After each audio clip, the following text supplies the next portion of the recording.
Este é o SupraCast, o seu podcast de cardiologia do interior de São Paulo para o mundo. Bom dia, boa tarde, boa noite, pessoal. Estamos começando aí mais um episódio do SupraCast. O tema hoje é cardiomiopatia hipertrófica. Estou com ele aqui mais uma vez, o meu parceiro galeguinho, Pedro Heitor. Boa noite, Pedrão. Boa noite, Danilão. Estamos juntos mais uma vez, hein? Show de bola. E Pedrão, sabe que dia é hoje? Hoje é um dia muito especial. Hoje é o dia do professor. Boa. E para participar aqui com a gente, nada mais justo do que uma professora mais do que especial. Estamos hoje aqui com a professora doutora Mina Moreira Dias Romano. Ela que é graduada pelo Hospital das Clínicas de Ribeirão Preto, onde também fez cardiologia, ecocardiografia e doutorado em clínica médica na área de cardiologia. Também tem pós-doutorado pela Universidade de Duke e é coordenadora do Laboratório de Ecocardiografia e das residências de Cardiologia e Ecocardiografia, além de docente da Divisão de Cardiologia e da Faculdade de Medicina do Hospital das Clínicas de Ribeirão Preto. Professora, boa noite, seja bem-vinda, é uma honra te receber aqui no SupraCast. Ei, pessoal, eu que agradeço, é uma honra para mim. Hoje um dia especial para nós que damos aulas e estar em contato com vocês de diversas fases de formação, do jovem até você já terminando a residência, é um prazer. Me lembra de que eu fui aluna assim, residente como vocês ontem, então eu queria agradecer e rememorar aqui os meus professores, alguns que são seus professores também, viu? Eu agradeço muito a convite. A gente que agradece a sua presença aqui conosco, professora. E tem desafio hoje, Pedrão? Como é que tá? Tem um desafio bacana aí pra gente. Como a gente está diante de um ecocardiografista, trouxe um desafio de imagem. O que significa o sinal de Ás de espadas, que é tanto visto na ventriculografia como na ecocardiografia? Vixe. Será que o ouvinte vai saber? Será? Agora você me apertou, hein? Bom, então vamos lá? Para começar a falar de cardiomiopatia hipertrófica, eu acho interessante a gente lembrar aquela classificação das miocardiopatias da ESC, né? Que divide ali, de acordo com os fenótipos de cada miocardiopatia, das doenças primárias ali do miocárdio. Então, a gente vai ter, essa classificação vai considerar tanto as características morfológicas quanto funcionais. E a gente tem a cardiomiopatia hipertrófica, que é o tema do nosso episódio, a cardiomiopatia dilatada, a cardiomiopatia não dilatada do VE, que surgiu na atualização de 2023 da ESC, a cardiopatia arritmogênica do VD, as cardiopatias restritivas e tem a título de citação, a hipertrabeculação ventricular, né, também conhecido como antigo miocárdio não compactado, e a síndrome do Takotsubo. Então, qual que é a definição da miocardiopatia hipertrófica? Ela é definida pela presença de hipertrofia do miocárdio, que vai determinar o aumento das espessuras das paredes sem dilatação ventricular nas fases iniciais. E isso vai ocorrer na ausência de outra doença cardíaca ou sistêmica ou metabólica que justifique o aparecimento dessa alteração fenotípica, por exemplo, uma estenose aórtica. Esse diagnóstico, a gente tem uma suspeição pelos sintomas, né, pelo quadro clínico do paciente, mas a confirmação obrigatoriamente precisa de um exame de imagem. E aí a gente lança a mão tanto do ecocardiograma e da ressonância magnética, principalmente. São os dois exames que a gente mais usa na nossa prática clínica. E quando a gente tem uma espessura na diástole final de qualquer segmento dos ventrículos maior que 15 milímetros, a gente tem o diagnóstico de miocardiopatia hipertrófica. Beleza? Dados gerais sobre a doença. Então, é a cardiopatia genética mais prevalente, ela tem uma transmissão autossômica dominante. O que ocorre são mutações dos genes que vão codificar as proteínas sarcoméricas. É a principal causa de morte súbita em jovens e atletas. E dados epidemiológicos. Antes da era do teste genético, a gente tinha ali aproximadamente uma prevalência de 1 para 500 na população geral, mas quando a gente iniciou os testes, aqueles pacientes com portadores de genótipo positivo, sem o fenótipo da doença, essa prevalência aumentou para 1 para 200. E no Brasil, aproximadamente 400 mil pessoas têm o diagnóstico de miocardiopatia hipertrófica. Os fenótipos mais comuns que a gente encontra é a miocardiopatia hipertrófica septal assimétrica, a miocardiopatia hipertrófica apical, a médio-apical, pode ter a forma concêntrica e, teoricamente, qualquer parte do ventrículo que pode estar hipertrofiada. Mas, professora, já vou começar aqui te perguntando, nem tudo que está hipertrofiado é miocardiopatia hipertrófica. A gente tem as chamadas fenocópias. Queria que a senhora comentasse e explicasse isso para a gente e para os ouvintes. Obrigada, Danilo. Fez uma revisão aí já, hein? Olha só. Nem tudo que reluz é ouro, né? A gente usa esse tema na imagem, né? Por isso, a gente deve sempre ter uma cautela de chamar primeiro isso de aumento de espessura. Lembra que nós não somos patologistas. Ninguém está vendo o sarcômero. Né? Ninguém está fazendo uma lâmina, um HE para dizer tem hipertrofia ou não. Nós estamos fazendo imagem na maioria das vezes, né? Então, começamos com o termo assim genérico de aumento de espessura, que é o critério que ele colocou, que vai chamar a atenção. São espessuras de 15 para hipertrófica. A gente tem outros cenários onde a suspeita traz uma espessura um pouquinho menor, né? De fenocópias, principalmente de amiloidose. Mas começando do aumento de espessura, a gente então vai partir daí para agregar os dados clínicos, de eletro, de outras características e provavelmente chegaremos no diagnóstico dessa doença, que é genética. E quando eu falo genética, vocês lembrem também que quando a gente ensina isso para o aluno de graduação, que está começando o conhecimento, né? Ele tem uma ideia, então, de que a transmissão é garantida. Né? Então, como o Danilo já resumiu, tem uma transmissão genética, mas ela é de muita variância, né? Então, uma dúvida comum também é de pacientes, né, a população mais leiga, de achar que está marcado para ter a doença, né? Porque é descendente de alguém com a doença. E as coisas não são assim, por isso mais um desafio diagnóstico para o cardiologista, né? Identificar o familiar que pode ter ou não, mas já entrei num tema aí de coisas genéticas, né? Então, estamos partindo da ideia de que há um aumento de espessura e que em 60% das vezes vai ser por cardiomiopatia hipertrófica genética sarcomérica, né? E em relação às fenocópias, professora, quais seriam as principais doenças assim de diagnóstico diferencial que a gente tem que lembrar? E aí já vamos lembrar, assim, só na ideia, né? Nós estamos numa mídia só de áudio, né? Mas eu vou rememorar na mente de vocês vão lembrar do guideline da diretriz brasileira. Se não me engano, é figura 10, mas posso estar errada. Tá? Diretriz essa que a senhora ajudou a escrever, né, professora? Todos nós. Está muito boa, recomendo para ouvir. E tem lá como um caminho, né? Como um caminho sinuoso lá, identificando pela faixa etária do acometimento as probabilidades de outros diagnósticos. Então, agora nós estamos saindo um pouquinho da hipertrófica genética, pensando que podem ser outras coisas. Nessas outras coisas, não é? Vão entrar doenças de depósito de glicogênio, doença de Pompe, né? Vão entrar doenças de Fabry e doenças que têm prognóstico, conduta e tratamento muito diferentes, né? Algumas que vão merecer só observação e outras até que nós temos diagnóstico específico. Então, doença de Pompe, outros depósitos de glicogênio, doença de Fabry, já falamos, amiloidoses lá na idade talvez mais avançada se for senil, mas ainda na meia-idade, se for amiloidoses genéticas, né? E olha, eu estou para dizer que ainda há fenocópias que a gente pouco conhece, não é? A gente lembra que vários estímulos agressores para o miocárdio determinam a hipertrofia. Muito antes da disfunção e da dilatação. Então, por isso, talvez as cardiomiopatias metabólicas também serão, né, de estímulos de hipertrofia, remodelamento inicial.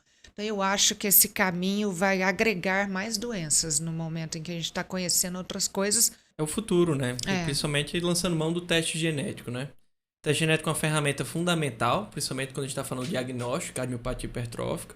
O Danilo comentou da imagem, sim, é um dos braços para o diagnóstico, mas cada vez mais a gente está utilizando mais.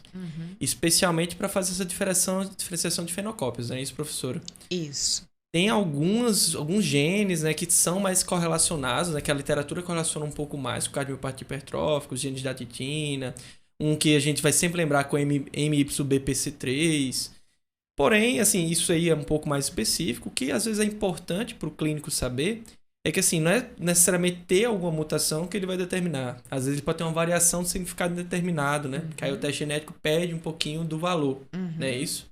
Então, olha, nós, né, sabemos que os testes genéticos têm ajudado muito, por enquanto, não é? Testando 8, 10 situações, né, de genes que podem ajudar mais em diagnósticos de fenocópias.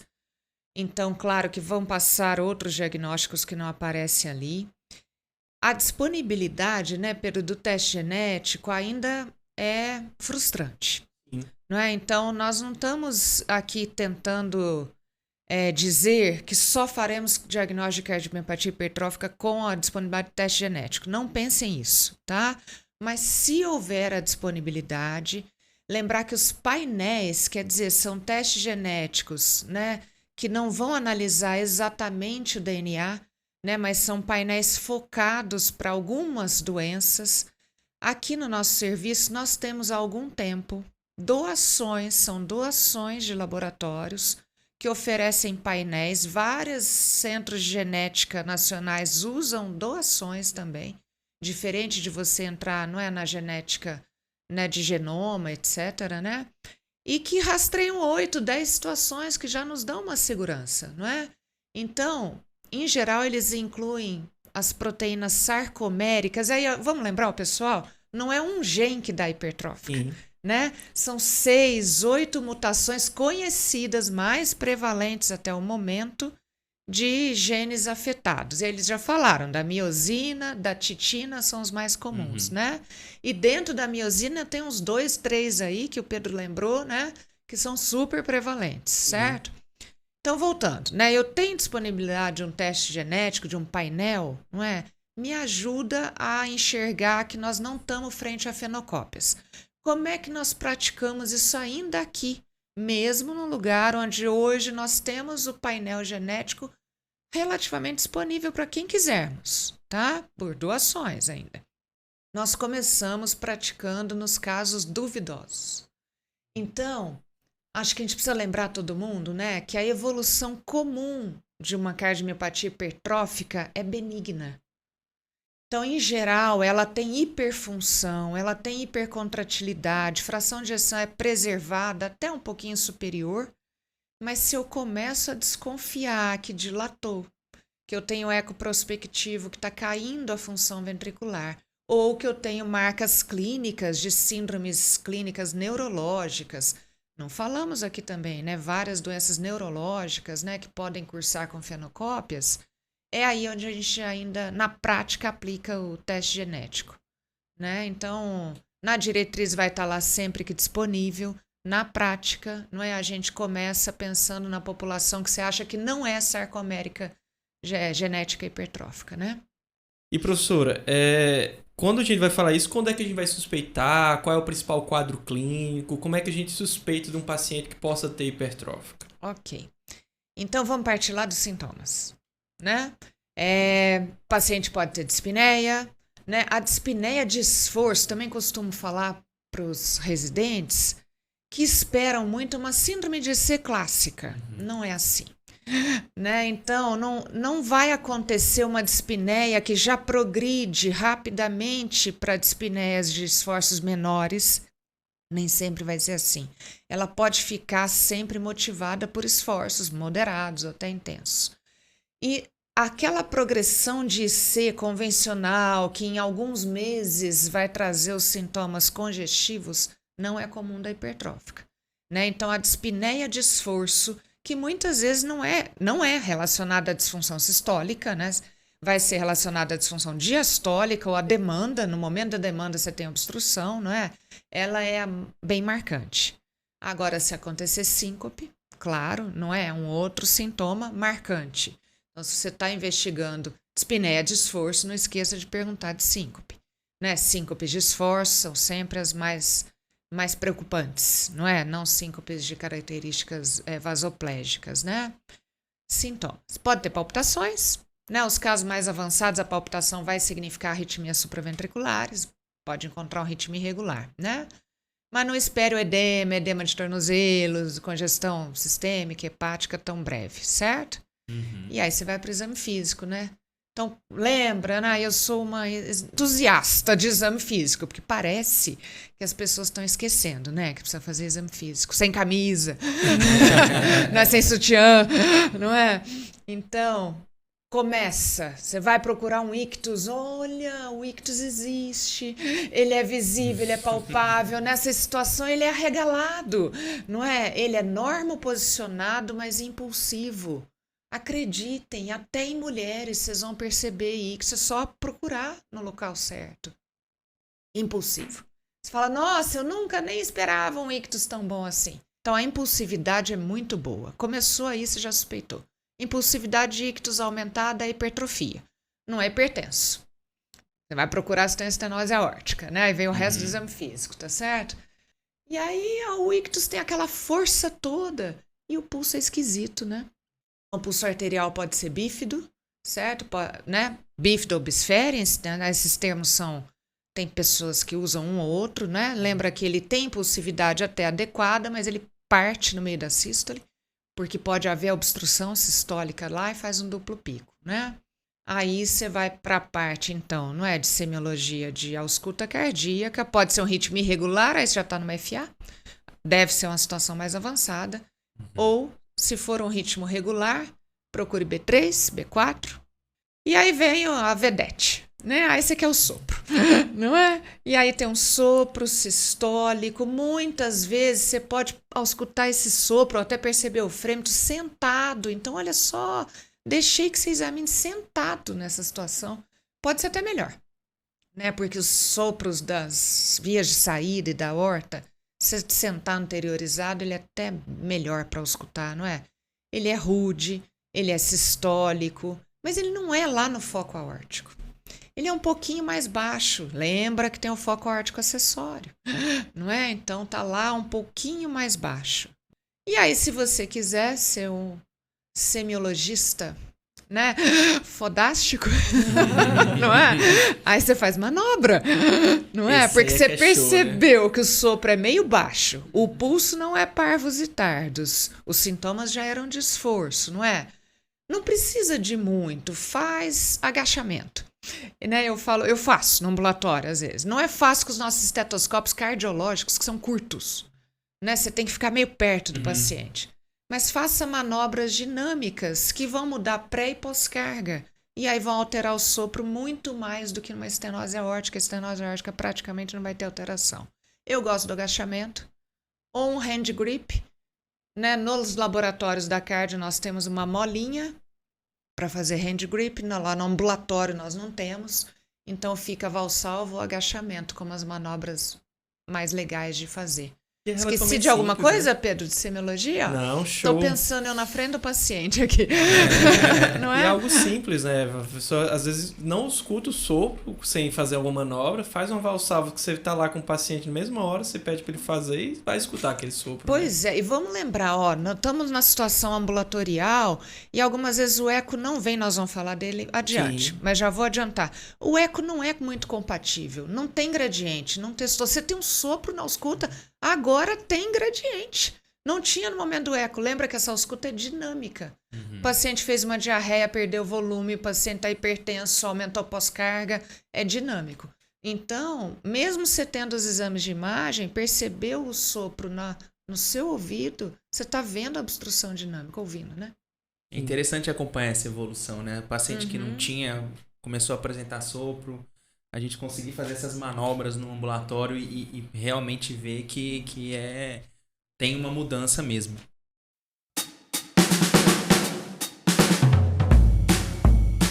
E professora, falando agora em relação ao eco, que é o principal exame para o diagnóstico da cardiomiopatia hipertrófica, o que a gente costuma encontrar no exame de um paciente com essa doença? Poxa, que legal, né? Primeiro, só vou lembrar, Danilo, eco tem 70 anos, você acredita? É muito pouco, né? Né? Então, nós somos a primeira geração que tem o eco desse jeito, e nem sei se ele vai ficar desse jeito, se ele não vai melhorar. Mas então, ótimo. Então, hoje você tem disponível ecocardiografia. Não confie só nela. Faça seu exame físico antes. Que legal, não é? Então, o que ele vai mostrar? VE de tamanho normal. Aumento da espessura das paredes. E lembra, como o Danilo já adiantou, é comum ser septal, mas ela pode estar em qualquer região. É bem mais comum no septo. Aí, quando o ecocardiografista só mede o septo, ele já está deixando de te dar informação do local onde tem a maior espessura, né? Então, isso é um ponto para se alertar. A granulosidade, o aspecto desse miocárdio pode ser esquisito no eco. Embora isso é bem subjetivo, pode não estar descrito no laudo que ele é mais hiperrefringente. Lá no anátomo patológico, que nós não vamos falar, está tudo desarranjado. Não é uma hipertrofia boa, é uma hipertrofia desarranjada. É isso que vai levar a fibrose, arritmias e todo o resto, né? Aí tem a mitral, né? Aí a obstrução, que pode ser muito comum na via de saída do VI. Ai, que vontade de fazer um desenho, né? Não tem jeito. Lá naquela região subvalvar aórtica, não é? Acelera o jato, faz efeito Venturi lá e aspira, porque a continuidade mitro-aórtica é ali, não é? Aspira, pensa no folheto anterior da mitral tremendo. Tô balançando a mãozinha aqui, para quem me conhece. Tá tremendo, aspirando ali para a via de saída. Então, a mitral, que nem era culpada de nada, começa a ser culpada no gradiente. É o da turbina do avião, né, professora, que a gente fala. Isso, que aspira uns urubus lá, né? Então, tem que prestar atenção no movimento sistólico anterior da válvula mitral. Inclusive, embora ele seja, não é um número, é uma característica categórica, né? Tem ou não tem? Ele é preditor de melhora de tratamentos, nós vamos falar adiante. Não é? Ele foi usado, inclusive, nos trials clínicos de novos tratamentos, como melhorou ou não a obstrução. Sim. Então, tem que ter isso escrito no laudo do eco. Se tem ou não tem, MAS é a sigla que a gente usa, né? No movimento anterior sistólico da válvula mitral. Tremeu lá, ela contribui. Mas essa válvula mitral pode ser normal e ela pode tremer lá porque acelerou. Mas ela pode ser displásica também. Isso a gente pouco conhecia até a melhora dos métodos de imagem. Aí nós vamos medir gradiente, tem que ter a medida do gradiente. Tem que ter a medida do gradiente em repouso. Mas os dois aqui vão me cutucar para a medida do gradiente dinâmica. Estamos falando de uma obstrução dinâmica. Fundamental, né? Antes disso, vamos lembrar que tem a diástole, né? Disfunção diastólica. Então o eco precisa graduar isso. Isso é fator prognosticador. E fração de ejeção, espere que ela esteja acima de 60, provavelmente. Átrio esquerdo vai crescer, mesmo que não haja ainda FA, porque a disfunção diastólica está causando aumento do átrio esquerdo.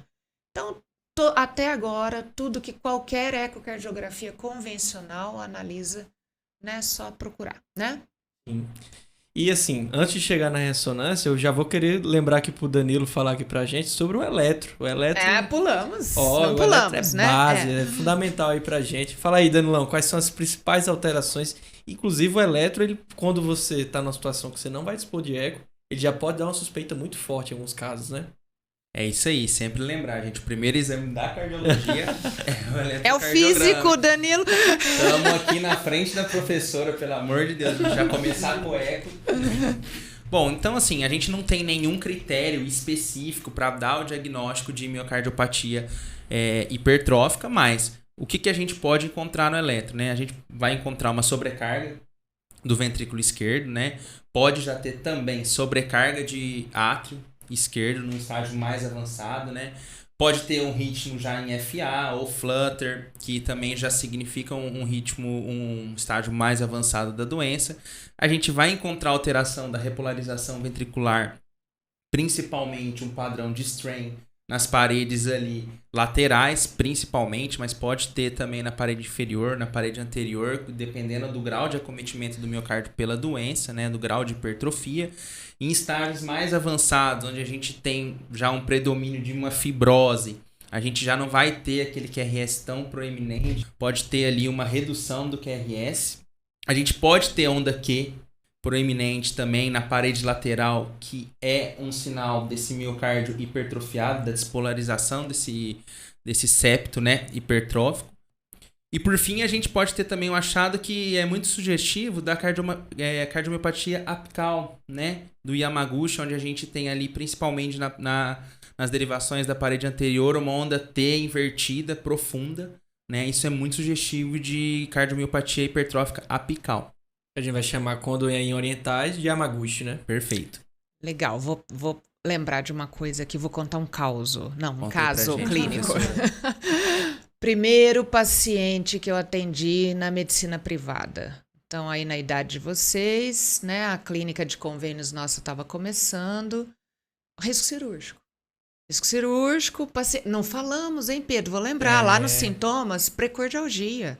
Sim. Dor precordial típica, não é? Porque ela é uma isquemia de demanda, né? Então, esse paciente tinha uma precordialgia típica em esforços, então vamos avançar com a investigação. Eletro, primeiro exame físico normal. Eletro e um eletro bizarro. Então, né, a gente está aqui só na voz, não sei se o Danilo passou essa impressão, não é? Eletro de HVE, hipertrofia ventricular esquerda, esperado. Agora um eletro de voltagem muito alta e ondas T's invertidas é um eletro preocupante para a maioria dos clínicos. Para nós se suspeitarmos de hipertrófica, ele é marcador de uma hipertrofia especial, que é a apical. Era esse meu paciente. Então, um eletro bizarro, fiz eco, cardiomiopatia hipertrófica no ápice. A gente pode explicar isso um pouquinho mais depois, né? Que pode ser esse meu paciente não era oriental. Tudo certo, né? Investigado. Hipertrófica, não preciso investigar com exames funcionais de isquemia, não achei que precisava. Nunca operou.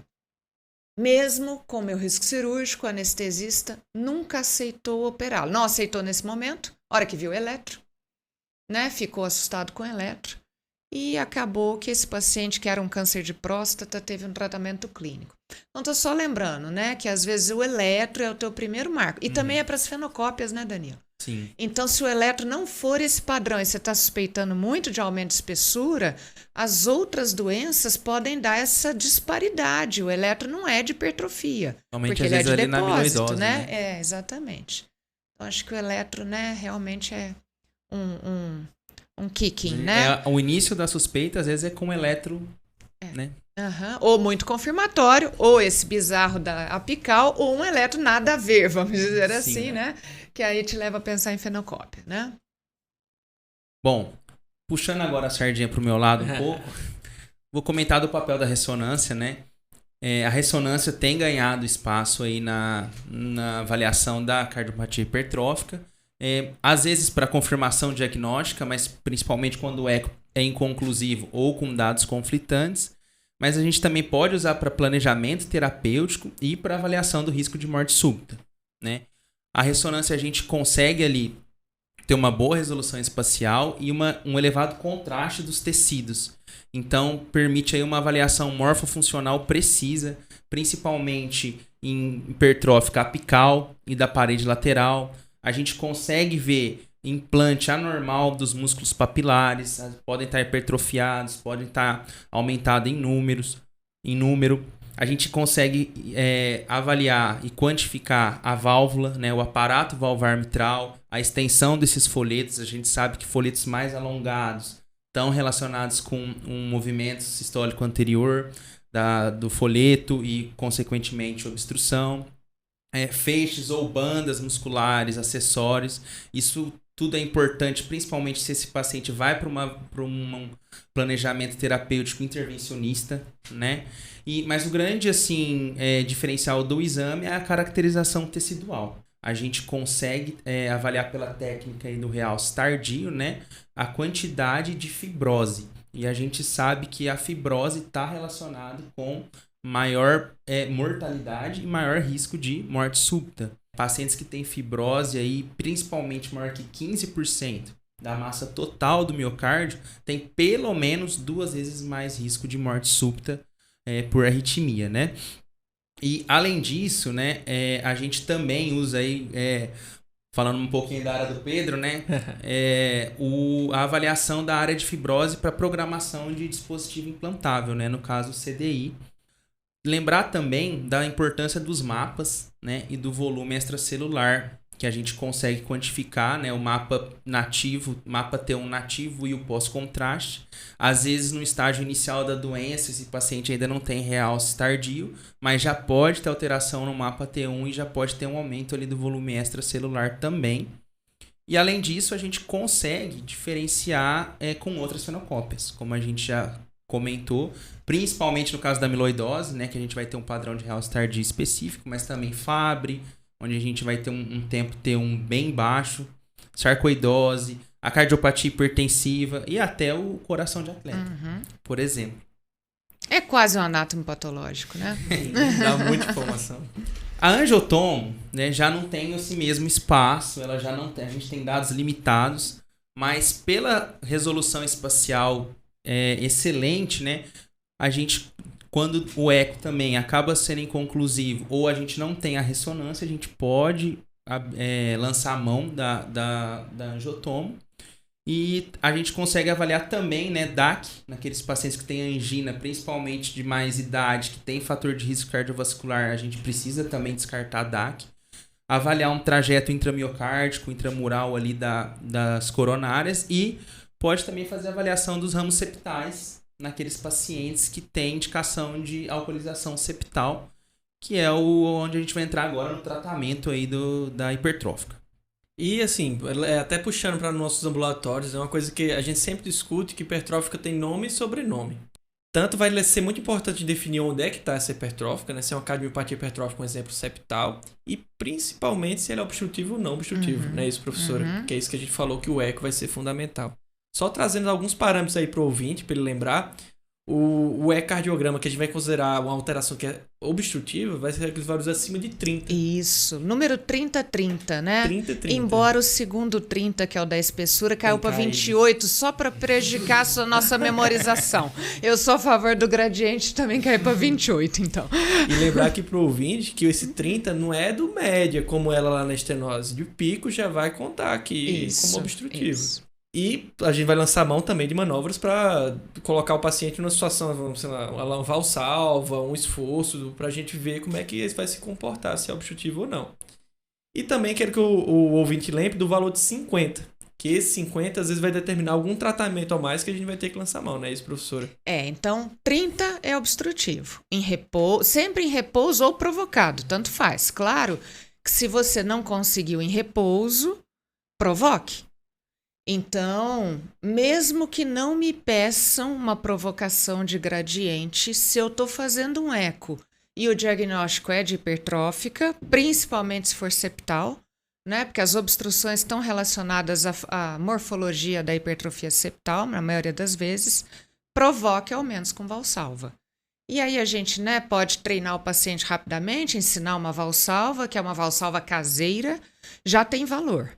Embora seja melhor se você puder controlar com fluxômetro. A gente vai começar a praticar as nossas controladas. Mas a caseira, quer dizer, que eu estou dizendo, sem controle absoluto da pressão respiratória, né? Só ensinando o paciente a soprar com a glote fechada, tá? Então, 30 é obstrutivo. E isso que ele está falando. Começou a conversar conosco. Esse caso é de hipertrófica. É obstrutivo ou não? É a informação mais importante. E em sendo obstrutiva, é pior ainda o gradiente acima de 50. Mas vamos lembrar, né, Pedro, que tem gradiente de 100, 110, 120, não é? Ele pegou um caso bem marcante esses dias aqui no hospital, não foi? Mas acima de 50 é o prognosticador, né? E o Pedro vai começar a falar sobre tratamentos, né? E então vamos começar a tratar nossos pacientes, né? Tentar oferecer algum tipo de terapia. Muitos são assintomáticos, né? Acaba que muitos deles a gente não tem tanta evidência de tratamento. Muitas vezes acabam, até alguns casos que eu vou trazer aqui, a gente extrapola algumas informações, né? A gente tem que tratar o paciente sintomático. Ele tem que ser sintomático. Se ele for assintomático, a gente vai basicamente acompanhá-lo, né, isso, professora?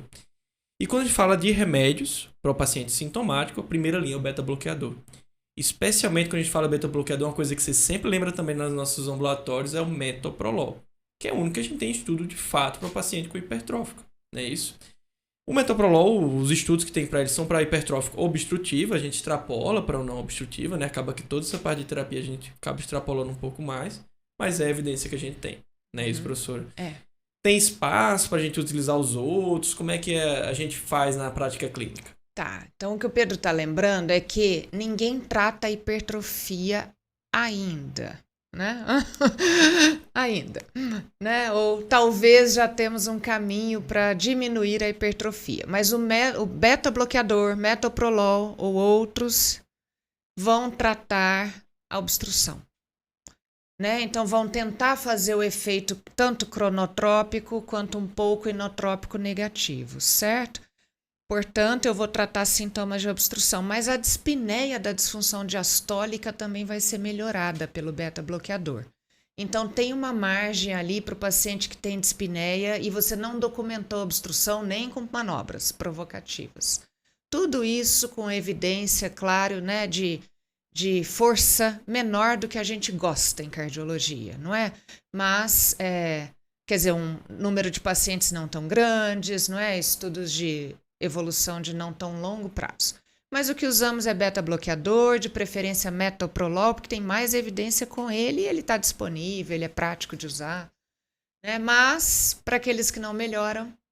A gente tem outras opções, não é isso? Vai para um outro inotrópico negativo, né, Pedro? O que é? Exato. São os bloqueadores de canal de cálcio. Isso. Vai ser importante para aqueles pacientes que ou não toleram, ou não melhoram, ou não chegaram a ficar otimizados, especialmente em frequência, com a dose máxima do beta-bloqueador, né, professora? Isso, aí é o não de hidropiridínico, né? Não é bloqueador de canal de cálcio antihipertensivo, tá certo? E aí nós temos uma situação bem prática, né? A americana não manda associar, não se posiciona quanto a isso. Nós associamos a vida inteira de trabalho aqui nosso. Ninguém teve, né? Não que nós vemos efeitos colaterais, principalmente com a preocupação da bradicardia, porque você está associando dois, não é? Ou até da piora da IC, né? Por queda de função sistólica. Nós não vemos isso na prática clínica. Será que nossos pacientes não tomam tanto quanto a gente prescreve? Eu sempre acho que eles nunca tomam tanto que a gente prescreve. Né? Mas metoprolol e verapamil ou diltiazem, né? Já que o terceiro a gente não tem disponível no Brasil, que né? é a disoperamida, né? É uma opção que a diretriz brasileira, que apesar de não ter no Brasil, traz, mas ela traz essa ressalva que a gente não tem no Brasil, a gente não tem nem tanta prática clínica para essa medicação. E ela seria um primeiro modificador de actina-miosina, né? Isso. E aí sim a gente está agindo na interação e na hipertrofia, lá na contração, né? Que talvez seja uma das grandes novidades que a gente vai ter mais atuais no tratamento de cardiomiopatia hipertrófica, né? Exato. Só se fala nisso. Só se fala nisso.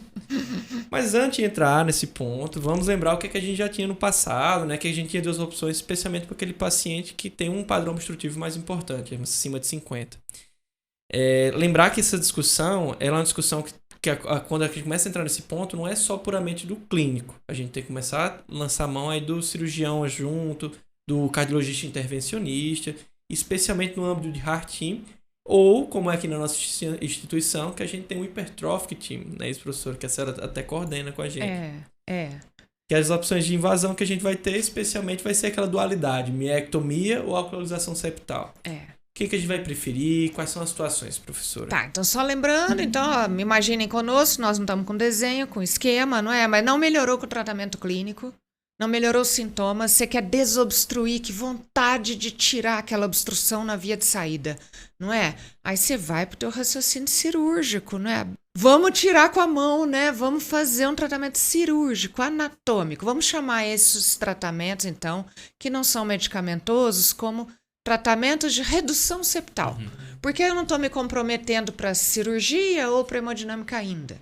Então, tem a maneira cirúrgica de reduzir o septo, você aborda pela aorta, vai lá e tira o bife, não é? Então, vai tirar aquela protrusão de hipertrofia da via de saída do VE. Miectomia chama isso, não é? Mas tem também uma maneira, não é, de eu causar um infarto na região que está obstruindo. Então, eu vou isolar a coronária que está, né, responsável ali e vou, em teoria, alcoolizar. Então, o Pedro chamou esses dois braços, não é? Alcoolização septal ou miectomia. É para isso que a gente se reúne. 30 cardiologistas ou cirurgião cardíaco, muitas vezes, suas equipes, seus residentes, né, para cada um dar um palpite algumas vezes. Então, o que eu estou contando aqui é que tem uma margem duvidosa para essa decisão.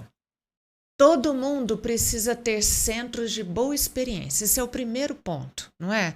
Então, precisa fazer vários procedimentos. Em tendo boa experiência nas duas técnicas, as diretrizes americana, europeia e agora brasileira sugerem que você prefira a miectomia cirúrgica. Tem mais dados, tem mais pesquisa, tem mais espaço científico, né, para pensar que ela dá certo, certo? Mas lembra que cirurgia cardíaca nem sempre é de baixa mortalidade. Então é esperado um centro que tenha mortalidades de 1%. De miectomia cirúrgica, isso não é fácil de alcançar, né? Ao menos de 10%, e 1% ideal, 10% o alcançado. Portanto, há de se fazer uma medicina individualizada para cada caso e é por isso que a gente tenta reunir opiniões de vários e individualizar para cada caso.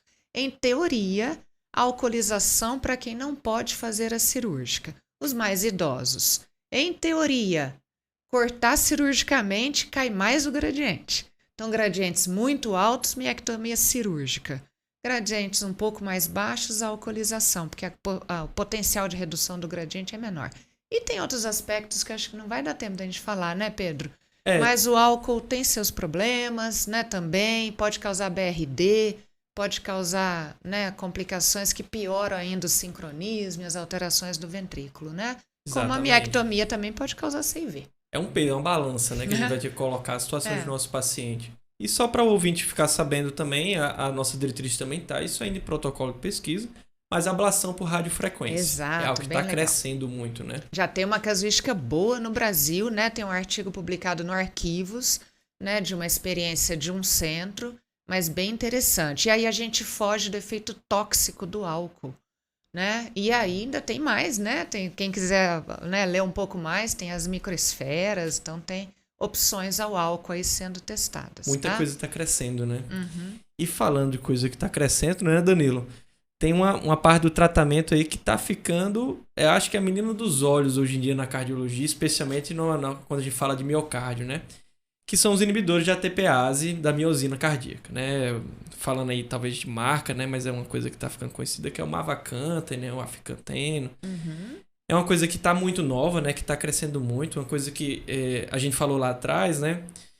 Que os estudos eles acabaram avaliando os parâmetros, muitas vezes de imagem, de teste ergométrico, para definir a resposta, né? Da medicação. Acaba que, como a gente falou, a mortalidade não é tão alta para a gente poder estar avaliando mortalidade nesses casos. Uhum. Especialmente, que a gente tem que lembrar, é quando a gente tem que falar do ponto de vista de melhora de VO2 pico, melhora no score de Kansas, redução do movimento sistólico anterior da válvula mitral, aquilo que a professora Mina falou lá atrás, redução de ato esquerdo. Parece uma medicação muito professora, né? Isso, professora. Uhum. Porém, tem várias ressalvas que a gente tem que lembrar. Se a gente já é amigo do ecocardiografista, a gente põe ele do lado, porque tem muita coisa para lembrar. E aí, professora, o que é importante que o nosso ouvinte saiba?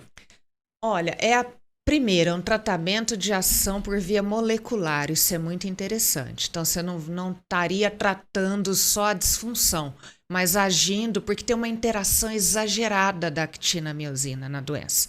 Então, é a primeira chance, né, de um tratamento no mecanismo de ação mesmo da doença. Eu acho isso bem plausível, interessante, né? Óbvio, né? De provar, né? Plausível, né? Medicamento para uma vida inteira, só lembrar disso, né? Muitas coisas que a gente trata em cardiologia são para uma vida inteira, né? Infelizmente, com um custo exorbitante. Nesse momento, estamos em 2024, hein? Daqui a 10 anos, quando alguém ouvir esse podcast de trás para frente, Danilo, Pedro, só vamos lembrar que o ano é 2024. A gente espera, não é, que isso seja um fator completamente modificável com o tempo, não é? Mas o que o Pedro está dizendo, é amigo do ecocardiografista? Porque tem um risco. O risco é de eu exagerar no bloqueio dessa interação e aí eu causar disfunção sistólica. Os trabalhos, né, têm mostrado, né, os primeiros trabalhos da medicação, acho que a gente não precisa nem falar os acrônimos, né, mas estão sendo arrastados por 5 anos. Então, nós não sabemos ainda o que acontece sob essa medicação em longo prazo. Mas parece que a fração de ejeção não vai cair tanto assim. E até esse exagero de fazer eco de a cada 15 dias, você consegue fazer um eco a cada 15 dias? Acho que nem na medicina privada, não é? Vai melhorar, penso eu, né? Porque esse risco da fração de ejeção é pequeno. Nós não sabemos cronicamente, ao longo de um tempo muito longo, mas eu acho, Pedro, que vai diminuir esse medo da fração de ejeção cair. Por enquanto, a vigilância é extrema ainda com ecos. E lembra que fração de ejeção é delicado, um mede X, outro mede X diferente do outro, então precisa ter uma variabilidade boa, uma reprodutibilidade boa. A hora que o Pedro falou ficar amigo do ecocardiograma, é de um só. É tipo namoro. É amigo de um. Tô brincando aqui, mas acho que é bom pra gente lembrar desse fator, né? Com certeza, professor. Só lembrando aí pro ouvinte também que esse tratamento tá testado, tá validado para obstrutivo. Exato. A não obstrutiva ainda está crescendo, ainda temos resultados para sair, especialmente talvez pro ano que vem, do Odyssey. Uhum. E quando a gente fala do tratamento de hipertrófico, a gente tem que lembrar das outras pernas, não só do ponto de vista de sintomas. Lembrar que, como o Danilo falou lá atrás, o hipertrófico também infarta, também tem placa de coronária, também tem tudo isso. A gente tem que tratar ele dessas comorbidades, especialmente se o paciente foi hipertenso. O que a gente tem que lembrar muito é dos braços, tá certo? É o que a gente tem estudo de fato, com um benefício um pouquinho maior. E queria lembrar também, especialmente da fibrilação atrial, que ela existe um componente a mais, né? Como a professora explicou lá atrás, esses pacientes vão dilatar mais o átrio, não só pela FA, mas essa dilatação do átrio, como consequência, vai ter a FA. E quando surge a FA, que é a arritmia atrial mais comum, na verdade é a arritmia mais comum no paciente com hipertrófica, em geral eles ficam mais sintomáticos, né? Eles pioram um pouquinho mais da sintomatologia, né? Eles têm uma qualidade de vida piorada, tá certo? E surgem outros riscos que a gente vai lembrar. Aqui, na hipertrófica, aqueles scores clássicos, Chades-Vasques, eles pedem o benefício. Aqui a gente não vai utilizá-los. O paciente fez FA alguma vez, já vai começar a anticoagular. É isso, professora? Que bom, né? Simplifica, né? Um score a menos para usar, né? Você vai falar de um outro já. E aqui também a gente vai dar muita ênfase no controle de ritmo. Na FA, tradicionalmente, a gente fala que controle de frequência de ritmo elas são bem equivalentes, apesar de estar surgindo muita coisa nova no ponto de vista de controle de ritmo, mas aqui vamos privar o máximo possível para ter o controle de ritmo. Especialmente quando a gente vai falar disso, as medicações amiodarona ou sotalol. A nossa diretriz fala para ter um pouquinho de cuidado do ponto de vista da propafenona, lançar a mão quando o paciente faz uso do CDI, tá certo? Mas lembrar dessas medicações. E quero que lembre também ainda da ablação por catéter. Que ainda tem muita recidiva, a gente lembrar que o mecanismo elétrico, anatômico, ele é muito desgastado na hipertrófica, no átrio esquerdo, mas a gente tem que acabar tentando lançando mão, né? Tem que controlar a frequência. Eu estava tentando controlar com metoprolol, vem uma FA para atrapalhar, não é? Exatamente. Vai ter mais um fator, né? Pedrão estava ansioso esperando esse momento para falar disso.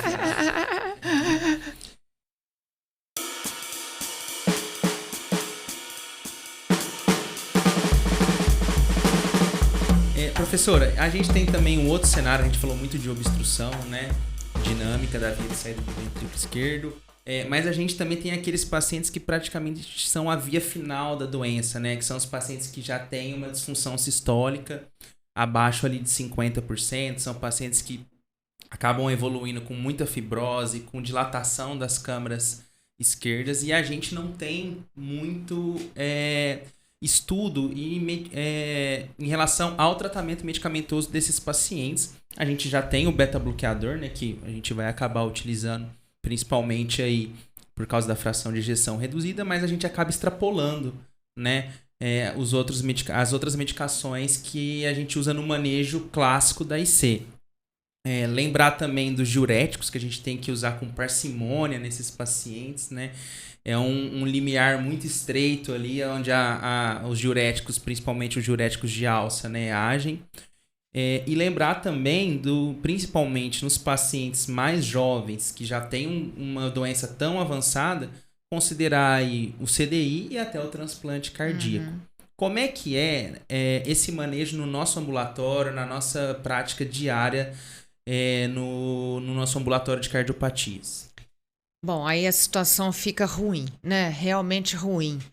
E o que eu tenho para lembrar é que aí vocês mudem de capítulo e vão para ICFER. Não dá para fugir, não é que você tem que tentar usar tudo que é de benefício para uma ICFER. Só que, como o Danilo falou, com mais cautela. Então, são retornos mais curtos, vigilância hemodinâmica um pouco maior, não é? E cuidado com o volume de diurético terapia, que para ICFER vai ser muito grande, não é? Mas eu costumo proceder com mais cautela. O bom é que eu não sou uma cardiologista de IC, né? Que são os que estão mais acostumados a abrir as torneirinhas, né? Eu brinco, né? A depletar um pouco mais de volume, né? E parece que para essa situação uma cautela um pouco. Você sabe uma coisa que eu fico insistindo no ambulatório? Cadê a monitorização por raio-x de tórax? Não é? Porque é uma maneira de se documentar a congestão, não é? E lembra que o átrio esquerdo é enorme, não é? Então, o primeiro sinal que vai aparecer é a congestão pulmonar.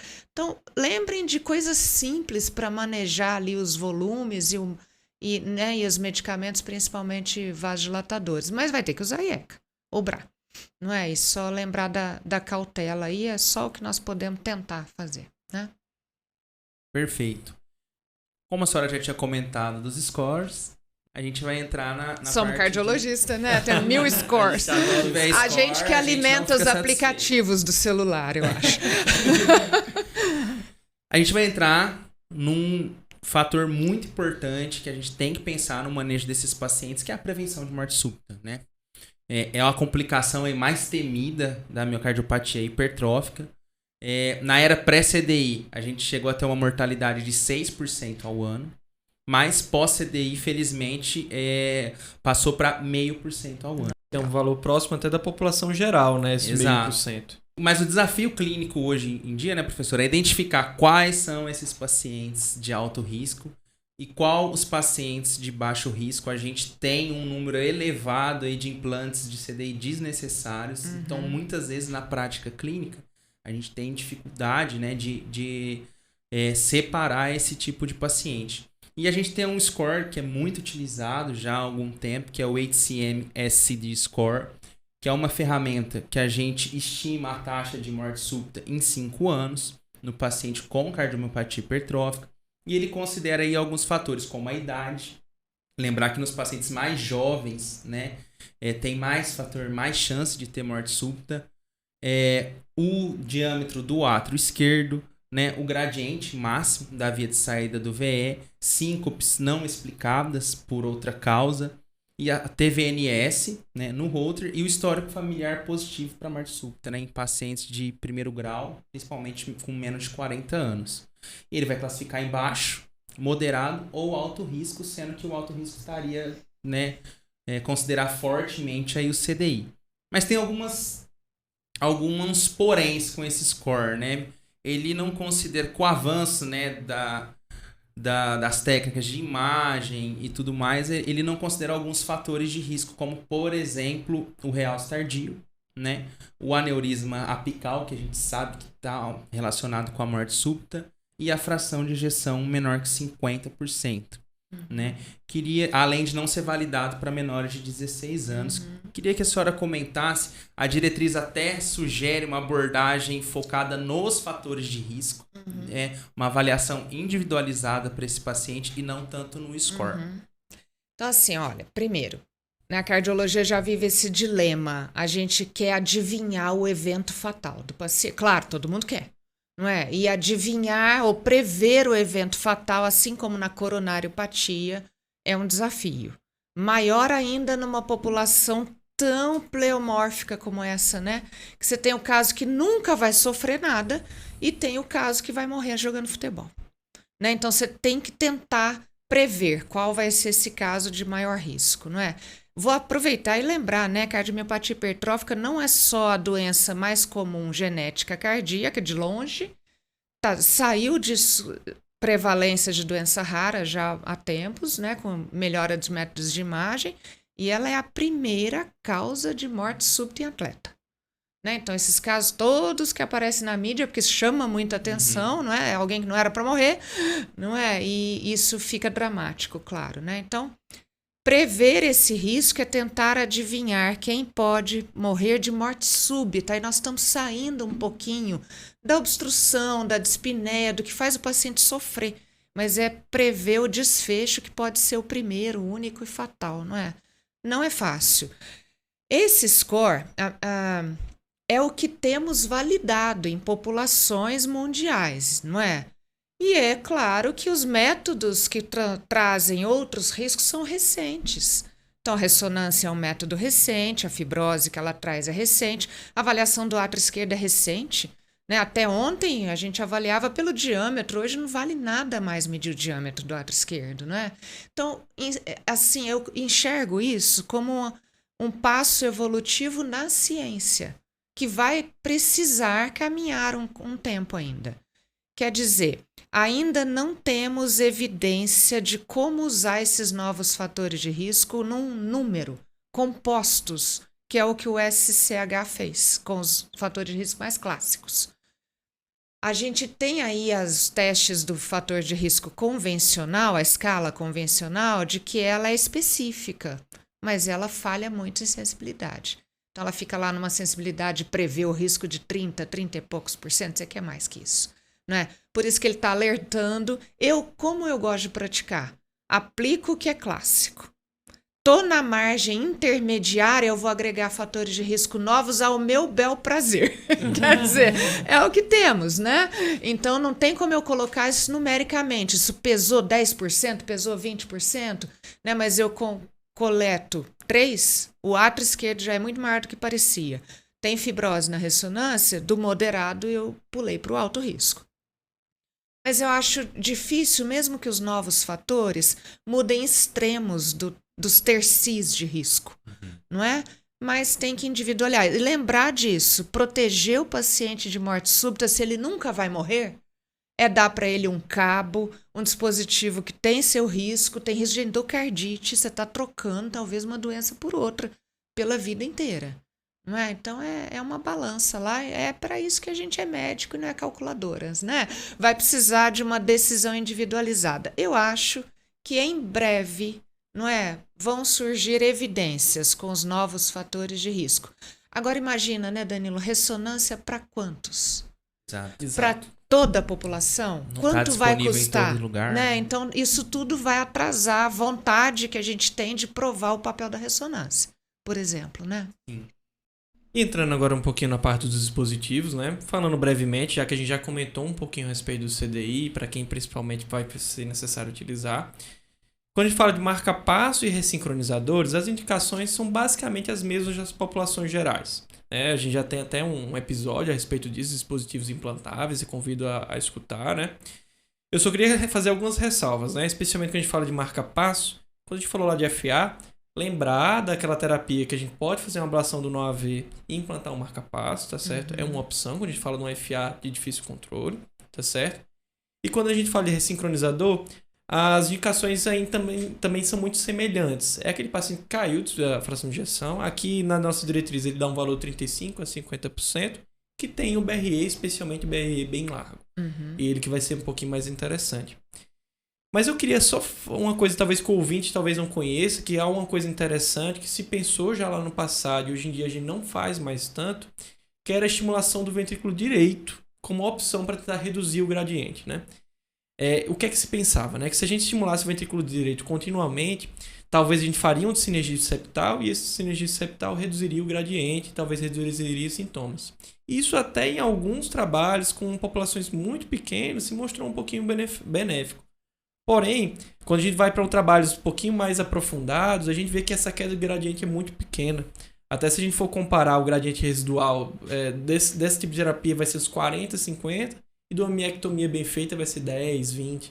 Ou seja, é muito discrepante, né? Que isso acaba que... Como é que a diretriz traz? Para que a gente vai lançar a mão disso? Para aquele paciente de altíssimo risco cirúrgico, que talvez na angiografia, né, na avaliação por cateterismo, ele não tem um septal adequado para fazer uma alcoolização.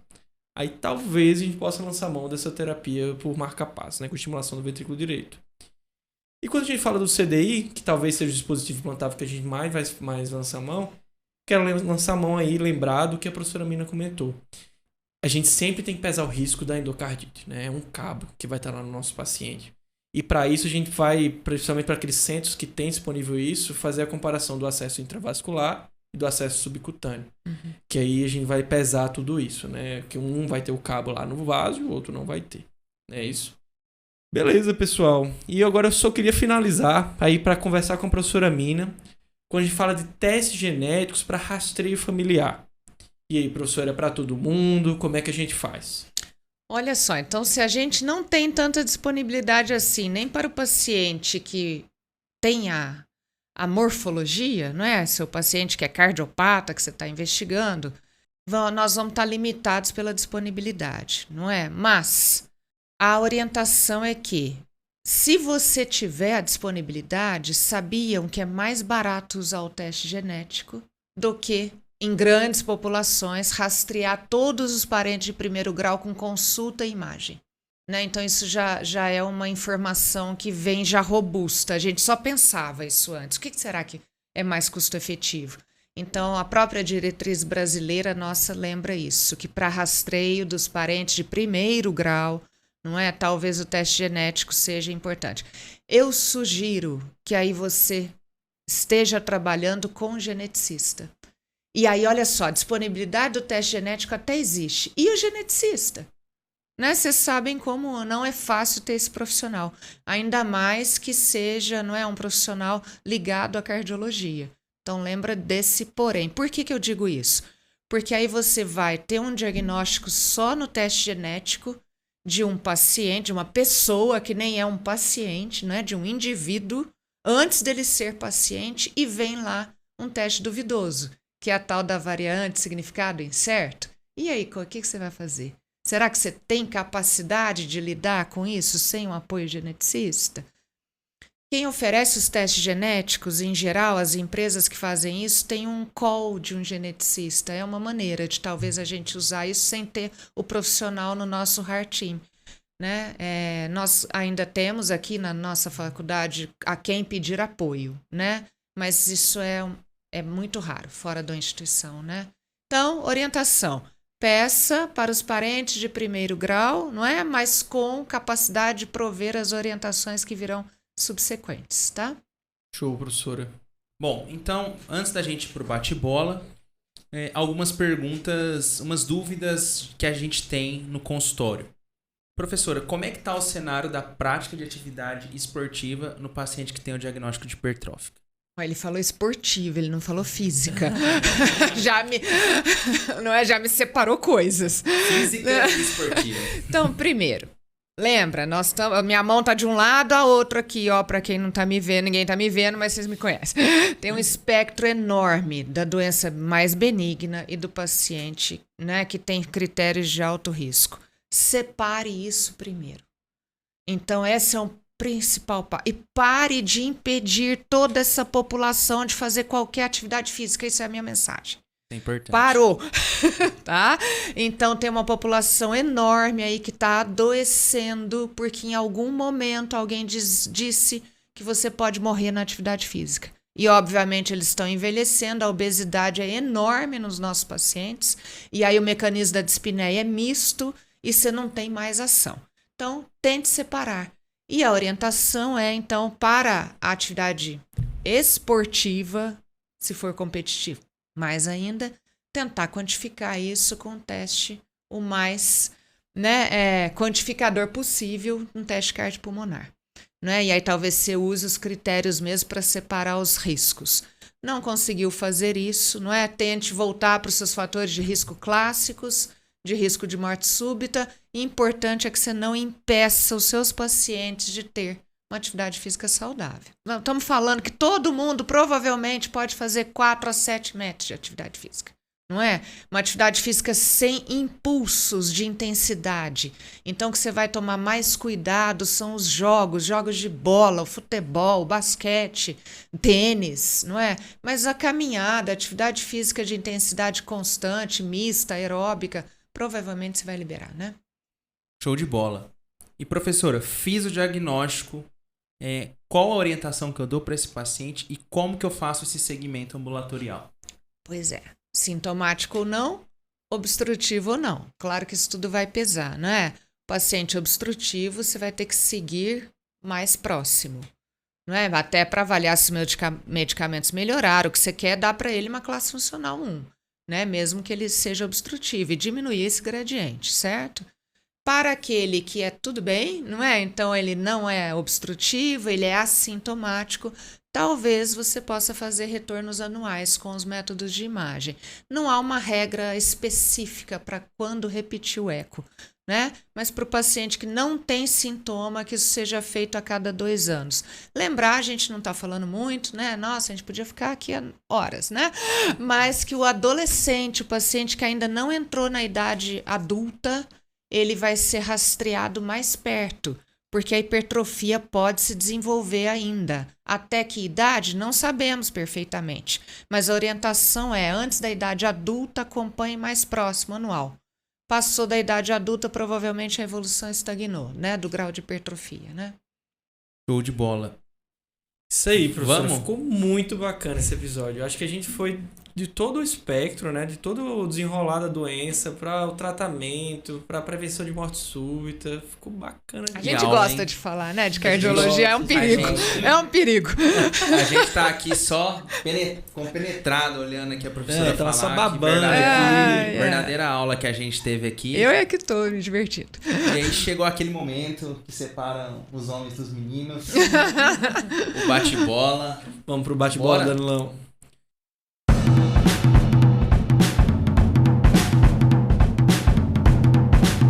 Então vamos lá. Definição de miocardiopatia hipertrófica. Pessoal, é uma hipertrofia de qualquer área do miocárdio com uma espessura maior ou igual a 15 milímetros, tá? Tanto pelo ecocardiograma quanto pela ressonância. E as formas mais comuns é a hipertrófica septal assimétrica, mas também lembrada a apical, né? Como são as duas formas aí mais comuns que a gente tem. Pedro, quadro clínico. Lembrar daquilo que a professora comentou, né? A gente não quer esperar um quadro de uma síndrome de C clássica. O paciente vai ter principalmente dispneia, quando ele é sintomático, tá certo? Uma coisa que a gente tem sempre que interrogar também é a presença de síncopes, tá certo? Que é fundamental até na nossa estratificação de morte súbita. Beleza. Professora, achados do eco mais comum. Aumento das paredes, da espessura das paredes, aumento do átrio, disfunção diastólica, válvula mitral que pode ser displásica ou com movimento sistólico anterior, não é? Esses são os clássicos, né? Fração de ejeção preservada ou até acima de 65. Show. Tratamento medicamentoso. Lembrar que é para pacientes sintomáticos, com ou sem obstrução, e a gente vai lançar a mão principalmente aí do beta-bloqueador e mais especificamente o metoprolol, e em caso de intolerância ou refratariedade, a gente vai lançar a mão dos bloqueadores de canal de cálcio, não de hidropiridínicos, principalmente aí o diltiazem ou verapamil, tá? Lembrar de não usar vasodilatadores e, se for usar diurético, usar com parcimônia. Pedrão, tratamento intervencionista. Tratamento intervencionista, lembrar daqueles 2 grandes espectros, né? Um terceiro em menor relevância, que é a radiofrequência, mas que a gente lembre bastante, que é a miectomia e a alcoolização septal.